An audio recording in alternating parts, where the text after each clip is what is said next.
answer any questions. I think that's probably the best thing. Sorry, what was your name again? Marnie. Sorry.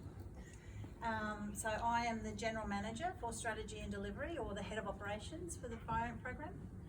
I've taken over the role for now in totality in the last 2 months. So some of you may have known Graham Dungeon before me. So that's the position I now occupy. So I guess I'm happy to either move into the Q&A session now, or I'm happy to answer any specific questions you might have about the program as much as possible. Go, girls. Hi, sir. As far as I'm aware, 2001, I was sending supervisors on training courses. I was with a large volume home building company, and when we cut a block, you take the ants to another area. That's back then, and we were told that they came in the Port of Brisbane before then, say 2000 or 5 years before. Now it's like you're talking, it's a big issue now. If they'd hit it then, and they spent millions and millions of dollars back then, so how do you think you're going to achieve anything better now after 25 years, 30 years? I think that's a really valid question.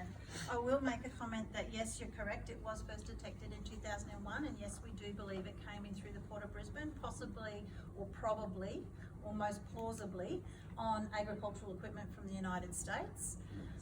But what we do know is that that infestation was likely here 10 to 15 years before it was ever detected.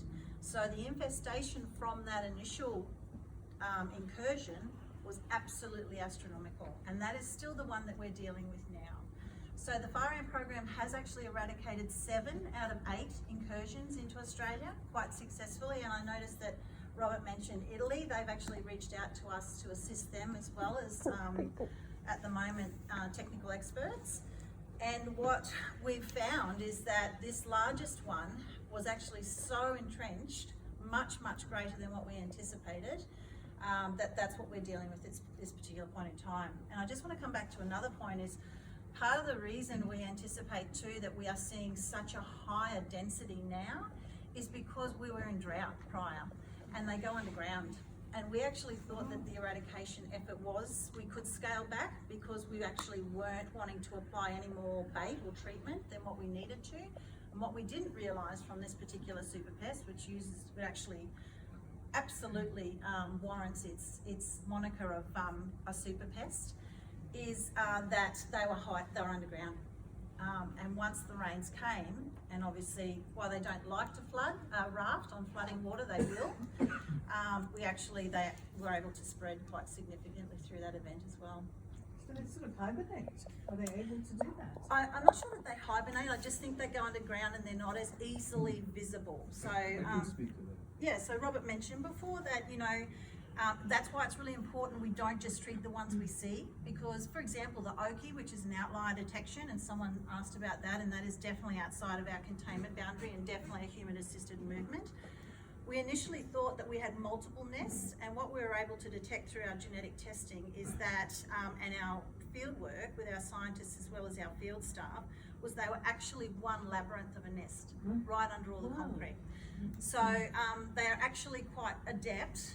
And the other one at Minjerribah, for example, we never thought that they would sustain in sand, and they are actually doing quite well in Minjerribah as well. You want to mention something about going underground? Well, yeah, I could corroborate what she said. Yeah. So during our Shall summers, we put 2 chairs up Of course, to the front for you? I'm happy to stand. We can lean on We can this stand, side. yeah. So during the summer, so the trials that I mentioned when we trial fire ant baits that companies develop and this sort of thing, we like to start those in our April, right? So that's this time of year for us, because if we get to the really oppressive heat of summer, then we can't visually assess mounds in our plots, right? And so in that case, we have to use food lures because they will still forage, but they're underground. If you get a pulse of rain, this will happen in your country too. There will be sort of this misnomer that when rains come, it brings fire ants to your yards. That's because they've been underground for a long period of time, and then the rains come and the rain percolates through their tunnel system, and they have to rebuild it. And so they have to deposit new fresh soil, and you wake up the next morning, you got all these mounds all over your yard. But during the long, hot, expansive summer in Texas, which we're in, so I'm very grateful to be here right now rather than in that heat. Our mounds would be low to the, you would almost not see them. The grass what grass remains will have grown over the top of where the fluffy mound, typically, Reese heard me yesterday say mounds were fluffy, and he needed to know what that meant. But that's what that means. After a rain, there's really soft and soil will crumble away. Like our ants. So anyway, I think that's right. When it's hot and dry, they're not conspicuous. But they still will take baits because they go out and forage, regardless of the fact that you can see the mound or not. That's why we use food lures to index their foraging intensity. Hot dog slices, of course, in America, but we use hot dog slices for that work. So, because you're all expert, so the distance bait or the engage bait that's being used, that is laid, and you're saying that ants are going to, if they're underground, if you don't have them seen underground, so how long do you say that bait lasts in someone's yard? Like if you put it in our yard, how long does it last as a granule that the ant's going to come and get? Yep. So I know that someone asked about the baits before and about us using baits specifically designed for fire ants. They are specifically designed for fire ants. We do invest a significant amount of time and effort looking at the bait efficacy and also looking at different options for bait or treatment. We prefer to use the word treatment. At this point in time, engage is around about 3 days, remains viable in the environment, and I think distance is around about the same. That's incorrect from the latest study, isn't it, Didier? Which is It's proven proven. to be incorrect. There's different factors: light, heat, Urine. So if I could just finish. Well, sorry, hang on. If I could just Hang on, finish. just let her So 3 but days it is is incorrect. impacted by a number of environmental factors as well. Yeah. So, and that can be UV, it can be water, it can be rain, it can be a whole range of things. Okay. So my other question is too, on the fire eradication program map that you have online that has all the nests that are there, in the area where I am, there was 2 nests and they were treated back last year, and on that map nothing has come up since.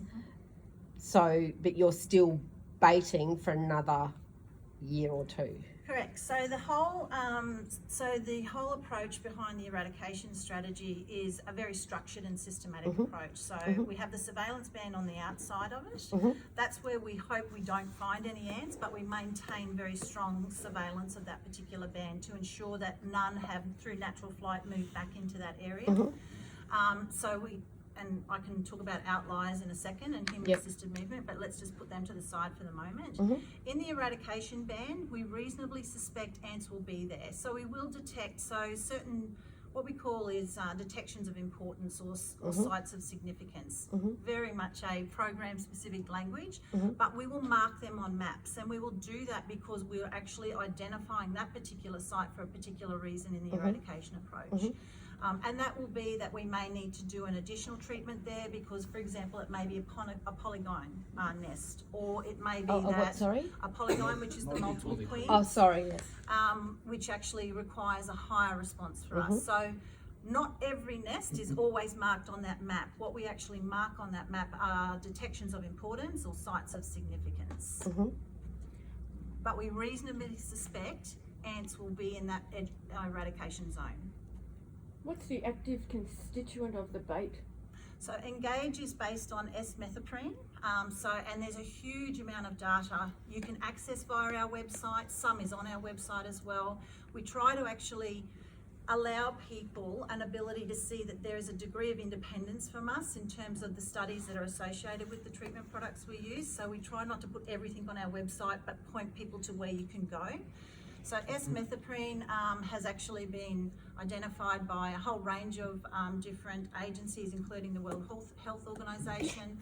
It has actually been used for a number of years in relation to the treatment of mosquitoes, for example. And the distance ant bait uses, and I always stumble over this, Pyriproxyphon. yeah. Let us Something say about it for the you. P's in that make me stumble. It And says that's rest in peace in there as well. And that's actually also got a whole range of research behind it in terms of its use. I think the by statement you're independent making bodies. is actually rather biased. Sorry? I think your statement you're making right now is actually rather biased. Okay. Because there's a lot of scientific evidence and very recent, a little bit more recent than the one you're basing on, which is actually contradicting what you're saying right now. 100%. So maybe you need an update as well. So we do monitor it, and I appreciate your position, sir. But I'm also here as a professional representative of the program to say to you, we actually do a significant amount of investment in monitoring what is happening in relation to the treatment products we use. Yeah, that's not good enough. And that's as part of our general environmental duty under the environmental legislation in the state as well, which we do take quite seriously. So we do look at the different research that is coming out, and we do believe that the use of those products is safe, and we are very thankful that we have an independent regulator who monitors that as well. And who is flea that? Tick treatment? Beg your pardon? Is it safe for flea and tick treatment? I'm not sure. You're not sure you understand. Well, I I think he's can- referring to felines Yeah. concerns No, about. because the pyriproxyfen is methoprene actually safe for flea and tick treatment. Nothing to do with fire ants. The product that we actually use, Engage Ant Bait and the Distance Ant Bait, is specifically designed for fire ants. And that's for the active ingredient, but also the attractants that will actually ensure that foraging ants will pick that bait up and And the take it back to the magpies as queen. well, obviously, And the native ants. Dr. Yes. You noticed it. You will. So I can speak to that. I know there's great concern about. Yes. I'm sorry. I No, don't- no, were you you're finished fine. with No, it? no. I know there's great concern about the fate of native insects. And it's well founded. But I said that's well founded. Listen, pardon. You guys say look when you start a sentence. We say listen. Listen. You're using an insecticide in a large area is going to kill some insects. You're actually the first person who recognized that. Thank you. Well, we've lived through this, I but would disagree with that, sir. We Well, actually have acknowledged that. have you? We do Where? acknowledge that it does have an impact on native ant populations. We have acknowledged that quite extensively. But what we have found through the research that has been undertaken by us directly, but also by people we've engaged independently, is that those ants repopulate. And also what needs to be remembered is not what you those say. ants actually suffer a massive impact because of fire ants in their environment as well. And what the research is demonstrating is that they do repopulate because of their numbers in the surrounding environment. Excuse me, So we didn't actually do Dr. reduce Plunkett say? Gentleman at the back's been trying to ask a question for some time. But he said that they don't. we'll come back to that. I've just got a safety data sheet here in front of me for pyriproxyfen, and it says on there, health hazard may be fatal if swallowed and it enters airways, toxic to aquatic life with long-lasting effects, and it's a combustible liquid. And also S-methoprene also says very similar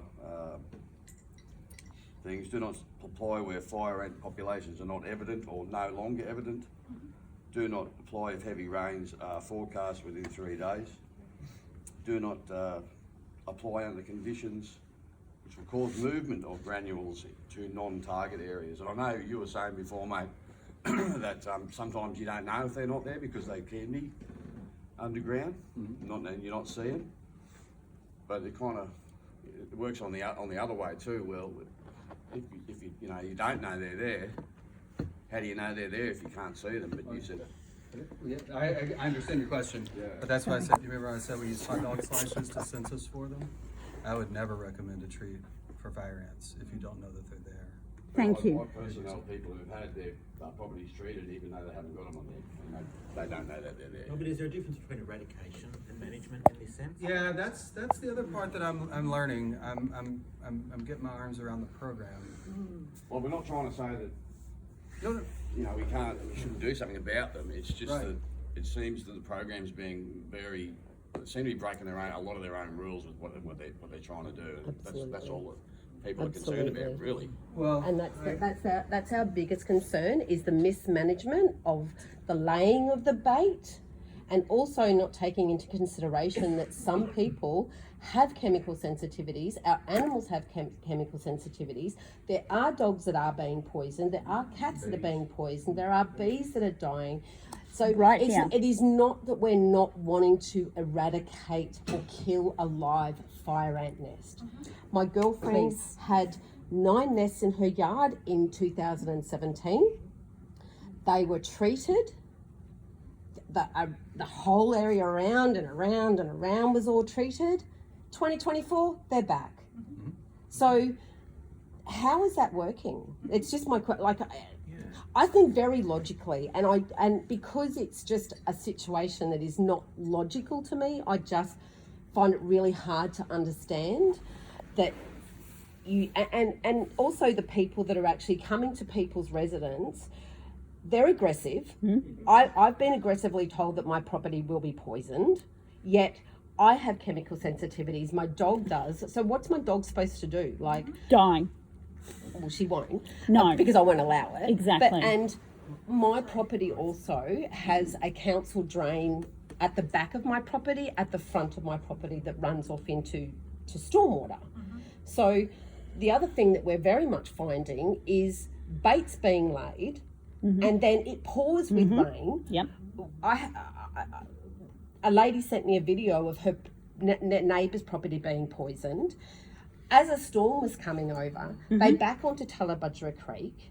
They have waterways through there, and the team leader said, "Oh yeah, sorry," and it's pouring with rain, and they're still laying bait. So this is where our frustration, I guess, comes from, is that we just feel like we're violated because, like, no, sorry, I'm coming to poison your land, quite forcefully, and that's really confronting as a resident, and look, I don't want fire ants on my property. As I said, I have an animal, so that's where a lot of our frustration comes, that we just don't understand the logic that you have behind the killing or the eradication or whatever of fire ants. So we're happy to get rid of them, but in a safer way. Would you be open for residents who have concerns to use alternative methods like the boiling water if we do have fire ants? We have no fire ants in our suburb, but we have a lot of poisoned, sick animals, dead beehives.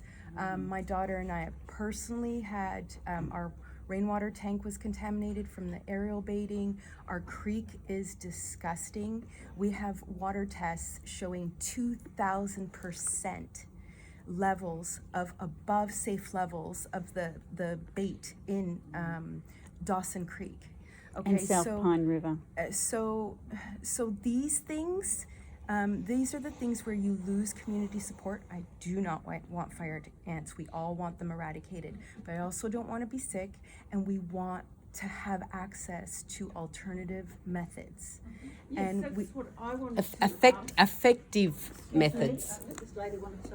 That's what I wanted to ask. Are there any cultural practices that we can undertake? I just live on a 1/4 acre block, of which I heavily vegetate my block. I have layers of vegetation and minimalized grass areas. So is that a deterrent for a fire ant if your urban block is heavily vegetated? Fire ants do not thrive in full canopy forest situations. So I work with a parasitic fly that we release to help manage them in the United States. I haven't done a very good job, but they did establish and expanded. And so I used to run transect as part of my PhD research. I was wondering, well, where are these flies hanging out? We developed a trap for them. So we kind of know where the ants are in pasture. So just picture, an overhead map of a pasture area where you've got cleared pasture land, then a hard fence, and then trees on the other side. So I was running transects across from pasture into the interior of the forest. Also food lures to determine how many fire ants were there, because there's obviously a close association. This is a parasitic fly and their host. As you move into the forest, you don't find fire ants anymore. Occasionally you'll find some foragers that move from the cleared area into the shady area, foraging, but not mounding, not setting up a nest. So for my little suburban block, am I less likely to get fire ants then because I have it heavily vegetated? Well, What- compared what to my degree? neighbours that do their turf wars and mow their lawn. Yeah, yeah. If you have a neighbor that has a sort of a turf lawn next door, you're likely to have some foraging in your property, but you're less likely to have a colony established in your yard. Thank you. So we have, pardon me, we have actually excluded certain areas because we believe, we never use the word habitat is unsuitable for fire ants.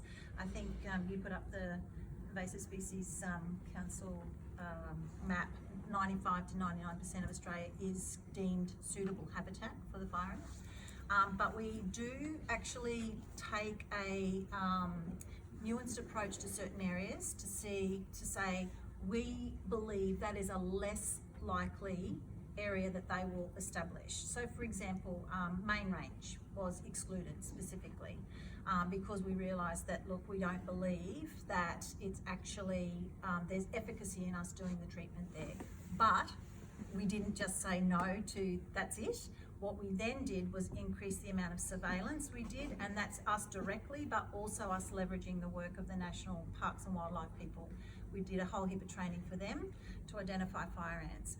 And the other thing, the other reason why we get concerned about making blanket statements about suitable, unsuitable, less suitable, is because we would have never have thought that they would have sustained colonies in sand, and they have. We would have never thought that they've sustained colonies in a couple of other air locations, and they have. So I think for us, what we do, because we are looking at eradication, we are not looking at control. We actually then make a very a conscious decision that 100% of air properties in an eradication zone will be treated.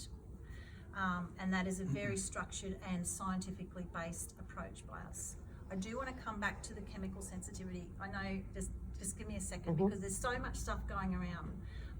And I do also want to mention about the perceived lack of communication, because I really want to actually address that. And I will take that back. First off, with the chemical sensitivity part, and please, if anyone feels they are harassed by any of our stuff, so if you can let me finish, that would be Great. So, it's actually, can I just make a comment? Yep. I'm here on a day off, and it's actually my birthday. Oh, this is also this is also our day off So too. please know that we're here, coming to the community to talk to you. We honestly want to come here. Yeah. The reason we And we had appreciate that major- because it's the first Thank time you. that's actually happened. Well, we have tried twice before. We've tried Yeah. twice. Yeah. And both of those, we're advised on the local member and on the basis of the Queensland Police to not attend because of real threats to our people's safety. Even, yeah, you should have seen the threats. And So- even today, What is your community telling you? that's right. So I want to come back to that as well. So we don't want to lose the community. That's part of the reason I'm That's here. why we're here to also Correct. be educated. And I Yeah. can talk to you about Dawson's Creek in a moment as well, because we self-reported on that. And we also have self-reported on treatment on roofs. So we treat that very seriously. If you feel at any point harassed by anyone, report it to us. I manage the complaints. I will look at it. I have looked at it. It's already online that I have been looking at a number of complaints. And we do want to do community engagement down here. But I'm not going to put my people back in here. That's why I'm here, not my people. Put my people into an environment where the Queensland Police are telling us we don't believe you will be safe. I'm not doing that. We will be running a webinar for this area, like we did for Sanford, to make sure we can try and get as much information across as possible. I will take back that you think that we need some more and that you are concerned about biases in it, and I will definitely take that back and have a look at that and ask them to consider it. Now, the chemical sensitivity aspect. So we do a process when our people come out, and again, I don't want anyone to feel harassed by our people. We do invest a lot of them in being professional ambassadors for us, so we do want to hear if that's not coming across. We ask them to do a process called site treatment planning. Site treatment planning is an ability for us to talk to you about your property and you as a person. We want to work with the community. We want to work with industry. We are heavily compliance oriented with industry at the moment, and the people who actually have unfortunately moved the product, the carrier out to Oakey, are actually under compliance action at this point in time. So, but we want to work with the community. So when the site people come out and we do site treatment planning, or we're looking at the treatment information form, that's when we are talking to you about your property. Now, I'm not going to say that we won't treat. I'm not going to say that we will treat exactly the way you want, but we will at least have the dialogue, and I guarantee you that, about working with you to treat. But we will be treating 100% of properties in the eradication zone. We've got two questions, one the gentleman in the red and then the other gentleman in the back. Have the fire ants got any natural predators like chickens or Other ants. Natural ants. other ants? We don't want to bring in another one. We don't seem to, we're organic farmers, and we don't seem to get, we've got 50 free range chooks and there's no ants. Like the chooks eat all the ants. So are you saying that my chickens won't eat the fire ants? I wouldn't suggest that your chickens won't eat fire ants. If you don't have fire ants, you believe it's attributable to your backyard chickens or your chickens? Is that what I understand? We don't have an ant problem, and we've got our chooks run free range, 50 chooks. I think the only explanation, if there is an association between your chickens and the lack of fire ants, is that they're, maybe they recognize them as the queen's land, right, and they eat them. But if you have red imported fire ants on your property with 300,000 workers in a colony spreading out, and your chickens eat those, they themselves are sort of in peril. So we have fish kills as a result of nuptial flights and accumulations of swarmers. This is an insect that backyard poultry folks in our state in particular want to get rid of. So in America, your farmers, they don't have any natural, whatever, animal or whatever that will attack or will kill the fire ants. Native ants. Is that what you're telling me? If I understand the question correctly, you're asking if there are any natural enemies that are sort of in place or brought into place that impact the fire ants? Correct. Outside of the one that we brought from South America, no. No. What about the green ant? Pardon? What about the green ant, the bull ant in Tree Australia? ant, that's Ecophylla, that's a tree ant, right? That's a tree nesting ant, right? Yeah, I don't, do they spend much time on the ground? I don't know all your ants. I know that one because that's a. You see nests of them on the ground when you sit down somewhere. Yeah. Yeah. I don't know. You guys have a lot of. You guys have a very diverse community of ants across your country, and I just don't know enough about the interaction. Barely know enough about the interactions of our ants and our native ants in Texas. You'd have to People know what a green ant is. Yeah, but you'd have to think, like, if the fire ants are spreading in Australia, then, and we've got all those native ants, they haven't stopped them. No. No.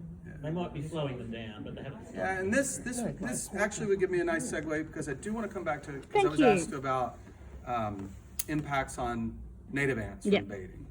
So in our system, and I can't speak to all of your species, I just don't know, but we don't lose a lot of species of ants as a result of treating, but we're not trying to eradicate, right? We're not talking about a You're giant, yeah. hold tight. I'm sorry, what did you? But so you've now stopped the eradication program. It's just up to an owner of a yard. Yeah, that's like. So what about your your public spaces like parks and stuff? Yeah. Is that up to, I don't know what you have in your country. We have councils. Correct. Who looks after those sort of areas, and schools, and is it up to the school to do it, or is that government that So does we that? do have school districts that are attached to a municipality, Mm-hmm. right? So for instance, I live in the sister cities of Bryan College Station. Mm-hmm. There's geopolitical boundaries that separate the two. So if you're a school in Bryan maintains those schools. Mm-hmm. And yeah, so they will either hire out for professional pest management, but also each of our school districts has to employ what we call an IPM specialist that oversees the integrated pest management on those grounds. But yeah, either they hire it out or they have a certified pest manager on staff that takes care of the application of those baits. Yeah. That's right. Yeah, so but we're not trying to remove them from our state. And you have a certain area where you're not allowed to move soil to the next place, or mulch or Easy enough to pull up. sorry, yeah. So you So have we like do a. too. So I just the information that we've been given as well. That out in Ipswich, there's a area, I don't know what you call it, a place where they take trees to whatever, get mulched and all that sort of stuff, and that they have fire ants, and that mulch is being moved. So, Is that within the yes, containment zone? yes, it is. I believe so. And to that- where is it being moved? Across everywhere. Oh, to everywhere, like Outside of the eradication zone? No. It's still within the area of. It can go across. Yeah. So Yeah. we've got Ipswich here, and then they're bringing that mulch into that can go to schools or kindies or all of those sorts of Forgive me, places. this is going to sound sort of insensitive, but like in where we live, nobody would bat an eye because they're everywhere. Right? Yeah. So this is a different conversation than we have in my country. Yeah. And I can understand. Because you're a lot further ahead than what we. No, we're not. No, I don't mean as an No, eradication. our You've had racism- them for a lot longer. Yeah, like you know what I yeah. mean. You've I mean, dealt with it for a lot more, so yeah, it's so just a that's- normal thing. So I can tell you that like our potted plant industry, Yeah. they're required to treat the soil in which the plants are grown. Okay. Yeah. But mulching, no. People. So put what do bags you of do in mulch. your country about organics? Specifically, what do you mean? What do you do? If you're going to put a poison on something, it's not organic. So do you not eat organic vegetables? Yeah. Or and there are people that again have chemical sensitivities, and you've just told me that my house is going to be poisoned regardless whether I have chemical sensitivities or not, and I find that quite aggressive. In the fact that my dog that has chemical sensitivities to, I don't use flea and tick products on her because she had a reaction to it. I have reactions to stuff, and so does my son. But you still want to poison my I yard. suggest you have that conversation later because we've got. Oh, sorry, I at the just back. was. And you've folk in the front have had a And pretty if that's fair the case, go, I would think. like to have Because I'm This concerned. gentleman So here yeah, was that's first. great. What do you want to talk to you about? This gentleman was second on that. Yeah. I'll Lady stick was around. third. Thank you. I've just got a copy of the material safety data sheet for the distance plus ant bait that your people gave me. And just backing up what Rube said, you know, harm to aquatic life and long-lasting effects, and then just below it says avoid release to the environment. See, how do you justify doing any of this if you can't put it in the environment? Yeah. So Not aquatic environment. I know. So that comes to I'm a builder. You get a material safety data sheet on a building site, it's the gospel. You go against that, you're gone. You lost your job, it's dangerous. Your guys gave me that. And you're coming on my property saying, we're going to do it whether you like it or not. You know, I've got a 90-year-old father at home, Yep.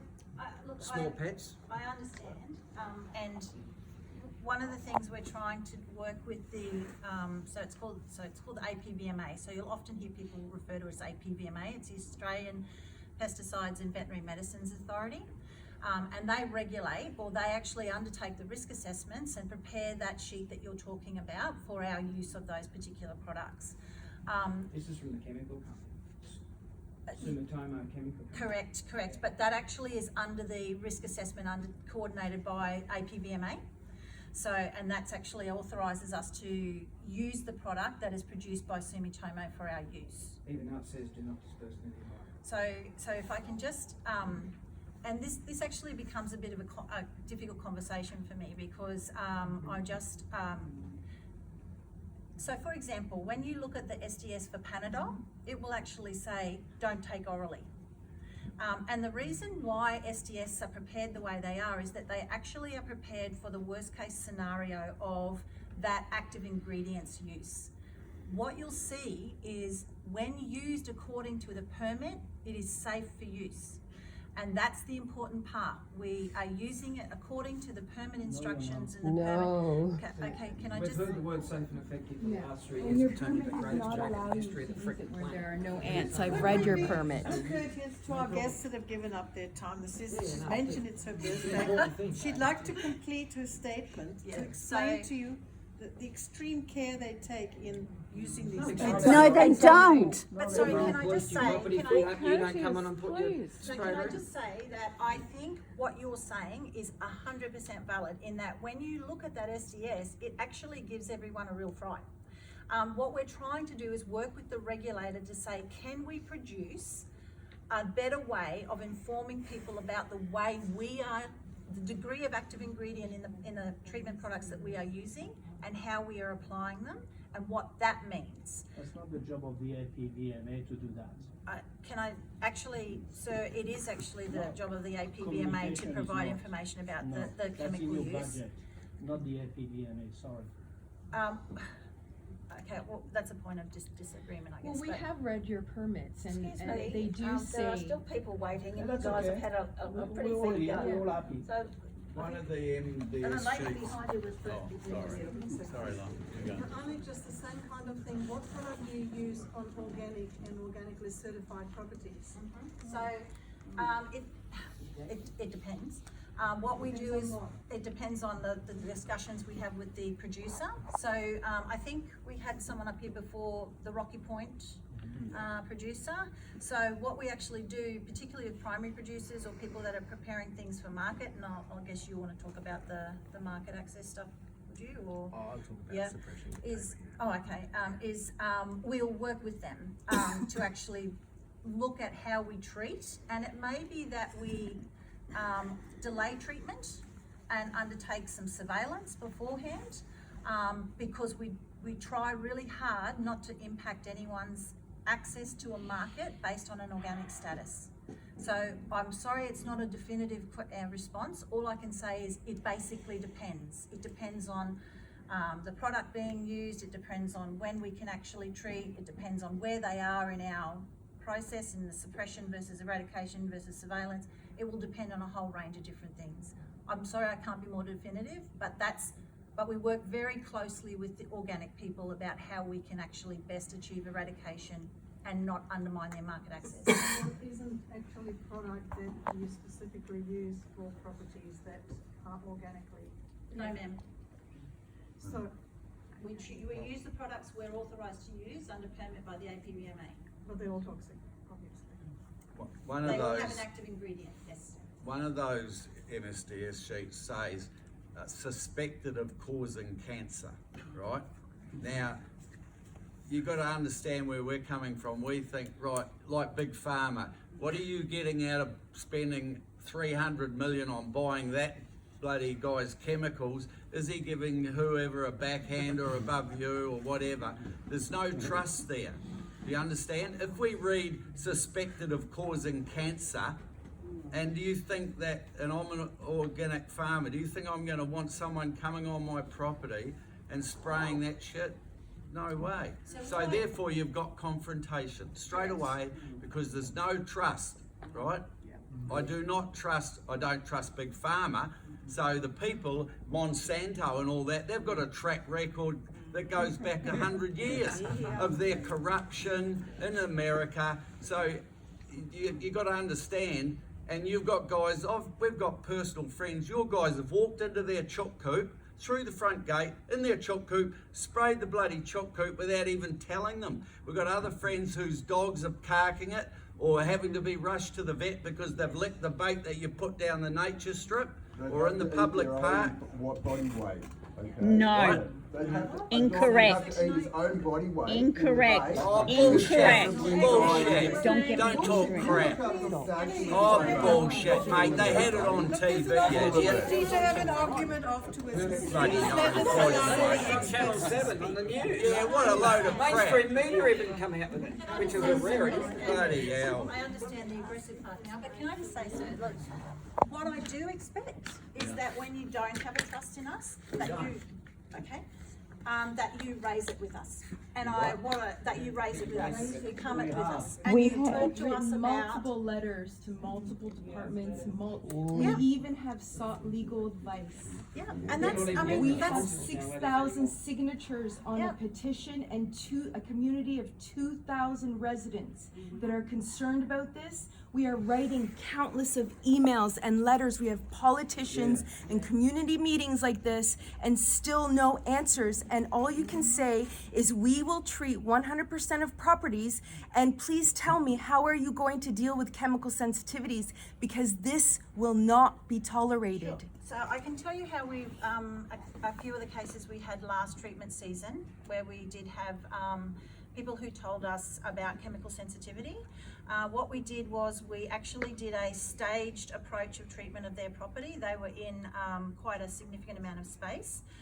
And what we did was 1 week we treated one paddock while they moved their horses and their other animals somewhere else. We actually funded them also to stay away for if they overnight. And then we also assisted them in moving the cattle around and the... You want us to leave our homes while you come and poison our land? No, that's a misinterpretation. What I said was when we worked with those people, that was the option they felt was the most plausible for them. But what I am saying to you, never for a moment have I told you to leave your home. What I'm saying to you is that what we will try to do as much as possible is work with you. That is what I'm saying. And we have got those rights on the boards. Just a moment, please, for let me residents finish. to use alternative methods? Are you open to that? Because I would be Alternative willing to do that. treatments? Yes, yeah. I'm absolutely happy to use alternative methods. And have them come and surveillance our yard to make sure we don't have fire ants. I walk in my yard every single day. Like I only have a small little area that is grassed. And I'm in my garden every single day, so is my dog.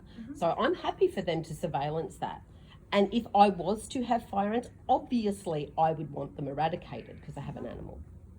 So again, what I will say to you is that our aim is to eradicate this ant. That is our aim. That requires, through our structured approach, which is based on a significant amount of scientific literature, and I appreciate that some people think there's biases in that, and all I can say is peer review is an important part of that publication process. And what we will do is, our aim is, in order to achieve eradication, is we will treat 100% of properties in our eradication zone. But we will always try to work with you. There is always an open option for discussion. I 100%, and I'm not pushing you away by saying I 100% support that you've got every right to seek legal advice. 100% support you've got every right to send messages to politicians. What I think you should be doing is asking the questions. I 100% believe that. And that's why we appreciate you being here. We share your aim. We want to eradicate too. Correct. But what it sounds like is that you're giving us an ultimatum, and where you're compromising is that you will work with us to treat our property in your way, not alternative ways. So we're getting baited either way. And that's when I had biosecurity officers, 10 crew members, 2 with body cams, threaten me with a $15,000 fine, and they said they would call the police to restrain me if I did not let them on my property. This is not a compromise, this is an ultimatum. And this is why people are angry. This is private property. I have 21 fruit trees. My cat had emergency surgery, and my daughter and I now have medical conditions. My next door neighbor's chicken was paralyzed. And so all these stories, I know Safe and Effective, are being ignored. This is anecdotal evidence we're coming to you and saying, hey, there's something wrong here. There's something wrong here. I think it's heard what you're saying. Oh, we haven't had an answer. Excuse me. We would like an answer to. Excuse me. We'd like an answer. We've had many answers. No. We'd like an answer specifically to your question. The three of you have dominated this discussion. Well, we have other who else would like to say the same thing? Here, actually. Well, that might be true, but there are other people who want to ask questions. We haven't had our answer answered. Our question answered. So please answer. So I'm sorry. So what is the question? Is it that Are you you feel open to allowing residents to use alternative treatments other than the baits that you're offering? That's what we're asking. Okay, so I am going to be, and at the risk of me having to bolt out that door, I'm going to be 100% honest with you, because I think that's where we're all at. Yes, And I think you mentioned being honest. As a blanket, no. We are not open to Wait, hot so water. you're still going to pause in my house? Yes. So where's the communication? Just a moment, just please let me finish. You've asked for an answer, please let me provide it. We are quite distinct, we learn wonderfully from the United States because of their, no offense, failure. Yeah, so, and we are in an eradication phase from a biosecurity perspective. We are not looking at controlling. Things like, we have tested it. Things like boiling water displaces them. It does not eradicate them. So it might kill some of them, but there's always some foraging around. It's unlikely that the boiling water gets to the queen depending on the intricacies of the nest. So there's all of those things that need to be taken into account. But what we do know is that the bait we are using is effective. But I will also say, so I'm being very honest and saying to you, at the risk of being even more unpopular here today, is a blanket no. But we will always try and talk to you and work with you and work out how we can do it in a way where we at least get some comfortable confidence that we are still achieving our eradication goal and not ending up with what's called a gap. Because someone mentioned about human assisted movement. The other reason we see significant fire ant spread outside of the boundary is because of gaps in treatment. And we will try to work with you with that. What I will say also is we are trying also, and our science team are flat chat, and we've got a number of collaborations with James Cook University, can't think of the others, but there's quite a number of universities where we're trying to look at what other possibilities there are. And part of that is biocontrols as well. Are there any things that we are potentially missing? And we are looking at that all the time. And that is in direct response to concerns raised by community. Now we're presenting a $1 million budget Excuse me. to the research and development. compared Yes, to and then an me, $8 million Lois. budget Thank on you. communication. I just want to know, are you spraying from the air? We don't spray, so it's a granular bait we drop. Do we use air? Yes, 100% we do. Have we recommenced with air treatment? No, we have not. We gave an undertaking due to the concerns raised in the Sanford area that we would quit aerial baiting straight away, and we have not recommenced, and we've given an undertaking until we finalise that investigation with DESI, we will not recommence aerial baiting out there. So they're doing in that area a lot of trying to talk to the community at the moment. I know some people didn't think it was serious about the safety of our people, but we had someone actually tried to mount a curb to hit one of our people out there the other day. So it is very real. And so we haven't recommenced aerial treatment. I think Robert mentioned it, you only treat certain times in a season. And so we don't anticipate recommencing aerial treatment until at the very earliest the end of this month.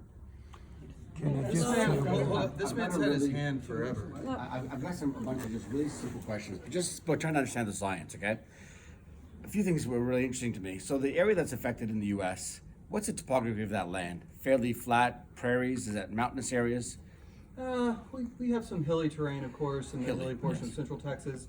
And as you move east through Mississippi, Arkansas, Alabama. Bigger mountains. The reason why No, I'm asking, no mountains. The reason I'm asking the question Yeah. is you said a good point before. You said the ants forage is on flat land. Once it gets densely forested, you don't find they go in too far in. And I think there's something to do with the thermal, the ants need thermal heat or something to balance themselves or something. Is that true? Yeah, so if you see a colony in the field like yesterday when we got early in the morning, Yeah. it's maybe forgive me, about 60 degrees Fahrenheit. What's this? What was? Yeah. So everybody was up top, right? They moved Yes. their brood up top, so they Yes. are developing at an optimal temperature, and then as the day warms, that dome becomes an oven, and they move them down. And that makes sense to me. That's, I'm just catching on to something here. I think part of the problem you're having here is this area. We're spraying. We live in bushland in Minogan. It's hilly. It's dense. There's no sunlight on the bottom of that floor. There's no chance of being fire ants there. Why would you spray there? I think this is this is your problem that I'm seeing. You guys have taken an approach. Here's a map, 2-dimensional. We're gonna do all this, no matter what. It's crazy. There's never the chance of there being a fire ant in a densely forested area that's rocky terrain is 0. So why would you spray there? Maybe you want to go a distance inland at the edges. I'm just saying you gotta be careful because I've seen my creek. It was disgusting. Yellow film months after you guys left. It was yellow. No crayfish, they're all dead. So what I don't want to happen is you kill fire ants. Great, we've eradicated. And we have useless land. You've killed everything. That's what's scaring me. And I think we always got to rely on the science. And what I'm hearing, and I made that point before about the description of the ants, it's great. I'm science-based. I want to hear facts. I don't want propaganda. I want to hear facts. If the facts are the ants can't live in densely forested areas, maybe we don't spray in those areas. We control what we're doing so that you minimize the damage to the environment, because right now the damage is quite severe. Okay? I mean, like my wife said, we had fruit trees. I have seen no bees for months. So even before, so the bees are all gone. They're not one. Not only the honeybees, the native black bees are gone. I had lots of colonies. Look, we're very sensitive. Our land was brand new. We developed it. We've had it for 8 years. There's never ever been a chemical on that land. I guarantee you. You know why? I pay for kids to come and pull my weeds by hand. No spraying at all ever on my land. Never will be. And that's why we're so concerned about it. So I can tell you exactly every single ant that was on my property and where the little nests were, and none of them were fire ants. And I had them tell me, oh, you can't identify fire ants because they could look like anything, which is why I brought up the point before when you said I didn't know those details. That would have been great, because I would have loved to go, here's an ant, that's definitely not a fire ant. And that's my problem. I think the approach is, you gotta be careful. You're alienating your population because you're taking a very blanket approach. Now, I'll make a political comment for you about your blanket approach, which I don't know if everybody's aware, but I saw what the US did, and this 50% payment by the government and the state taking on, I agree with that. You know why? In Australia, if you take on an eradication program, the federal government funds it 100%. So where's the incentive of us managing our expenditure and our chemical exposure when this is the problem of transparency. It makes it seem like you just want to spread bait by getting all this free money from federal government. Just be careful, because that's the impression that people get, okay? Well, look, I thank you for that. I think that's actually been really well put. I think you've actually highlighted it really well. But I think, so the Commonwealth doesn't pay 100% for eradication. So Sure. it's, Okay. that doesn't occur. But and we are doing a lot of collaboration now with the local councils and that sort of thing, in particular areas, in the suppression area, unless it's a high risk issue. I think we are, all I can say to you is that when we start our treatment planning, we undertake and all I can tell you is, and I think this is where we need to be more communicative and tell you exactly what we take into account. We do look at, we assess every time we're about to treat, we look at the human rights and make sure that we understand that we are infringing on people's human rights, and we make sure that we believe we're as limited as possible as we can be, and be respectful entering onto people's properties. And that's why I'm very sad to hear that if anyone feels harassed by our staff. The second thing we also take into account is called our general environmental duty. Now I know that's again a bit of a bureaucratic speak, but essentially that's under the Environmental Act. And what we then do is we do a whole range of mapping where we overlay a whole range of things to look at where we're actually meant to be going. And then once we've done that, we follow up with site treatment planning where we attend and we try to talk to people. Now I will take that we actually didn't do that well enough in the Sanford area, and we have learned a huge amount of things out of that, and we are actually talk about massive overhaul. We've had a massive overhaul since that, and I know that doesn't actually change what happened there, and we know we lost the community, but we are trying very hard to actually come back and work with the community there. So that's all I can sort of say to you is that I can give you an assurance that we do take into account human rights each time. We do look at the general environmental duty each time we go to plan. We do a whole range of mapping where we overlay a whole range of different things, and then we do the site treatment planning. The other thing I wanted to talk about, because someone mentioned it before about calibration. Yeah. Yep, we do calibrate. What, the Scott's feeder from Bunnings? That's got a zip tie in it. So we do calibrate, we test the calibrations, and we adhere with the permit where it tells about regular calibration testing, and we do that aerially with the fixed wing, the helicopters, the drones, and we do it with our UTV, our blower trucks, and also the handheld. We've got a question. Just one quick comment. I want to expand on what I was saying, if you don't mind. Just let me just finish for a second. No, sir, it's fair. Lois, your chair. Could you chair this, please? Yes. Let her ask a question. I'd just like to say, I'm on my day off here. I work with council. We have an entomologist from the States here. We have professionals here. I'm here to learn. The amount of negativity that is present is impeding my learning capacity. Today you will get a $15,000 fine in your mailbox. You might I change your must mind. say, we're going to have to wrap up. The sanctuary has asked us, they close at 4, so we have to start making our way out. I can hear the passion in the room, and it's really unfortunate that some of you have had unfortunate experiences. But I hope you can place some trust in No. sincerity. No, no, not when my beehives are being killed, my dog is getting sick, my dogs are getting sick, and every beehive in our street has died. Okay, except for mine because I refuse 100% baiting. Don't you say that! I am so angry that you say that! My bees are dying and you don't. And beehives don't die. They don't. Huh? I've had bees beehives for die years. every year. How long have you been keeping bees? Oh. How long have you been keeping bees? When my dog is sick and I have to get up in the middle of the night because of this baiting and it's killing the wildlife, you are a part of the wildlife. I understand all of